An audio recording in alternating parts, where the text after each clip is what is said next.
Hi guys, welcome to Night Links. That's your host Alex. Today I give you a small update on the jasmine made of New Orleans. So this jasmine I pruned down quite a bit. As you know, jasmines and most jasmine cultivars, they love pruning. The more you prune, the more they bloom. Of course, be careful not to way over prune it and to the bottom. They will get stressed out. But anyway, I pruned it down quite a bit, and the last time it did blooms, it bloomed, but flower wasn't that big, so I decided to prune it back down. So I cut off quite a few big branches, so I put it on over here, just to propagate. Kind of lazy man propagation. This pot originally was for mixed flower that I planted in, but due to the soil that I used, yeah, those cheap soil from Walmart, those topsoil, don't ever use those for planting. They're not doing basically not as good as those Miracle Growth potting mix. Anyway, the soil is really actually not too bad for the propagation cuttings for the jasmine. What I did is I just cut them and just lazily, I didn't even use root hormone, just stuck them in here, and it has been about roughly 2 weeks now.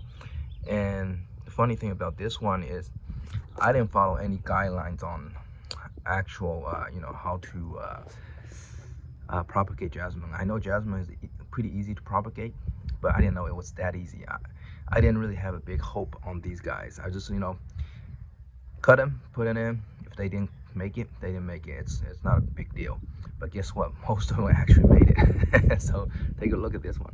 See, there are a lot of new shoots growing out. And the funny thing is, most time when you do cuttings, people recommend you put the cuttings in the shaded area. This pot's been sitting here. It's just, this right here is full. Well, right now today is cloudy, but it's been full sun. What I did is I watered it morning and night.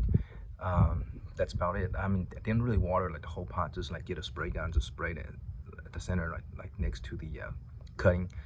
So yeah, so this container is going to be interesting.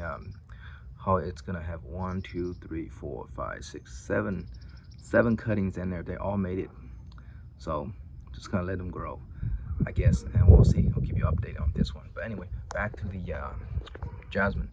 As you can see, there are a lot of flower buds forming, and right there, and the leaves are actually very healthy. As you can see, lush green, but it does tend to be toward little yellowish green during the full sunlight, afternoon suns, and they are taking the heat really well. Now you probably noticed some of the leaves are like broken and stuff.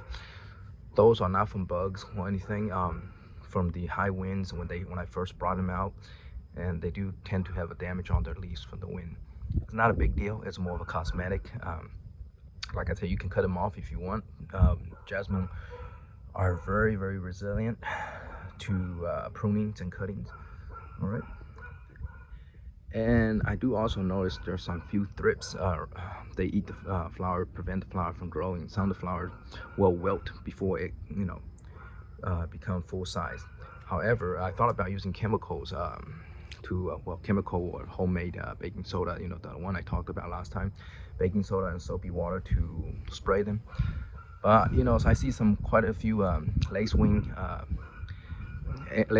larvae in here, so I'm just gonna leave them and let them do the job. I'm not seeing any word today, but sometimes they're on a stem. Sometimes it's better if your plant is not heavily infested, just few bugs. Sometimes it's better for the natures to take care of it. And when you do have a really healthy plant, typically the bugs are not attracted to it. Okay. All right. Take care. Right. See you next time.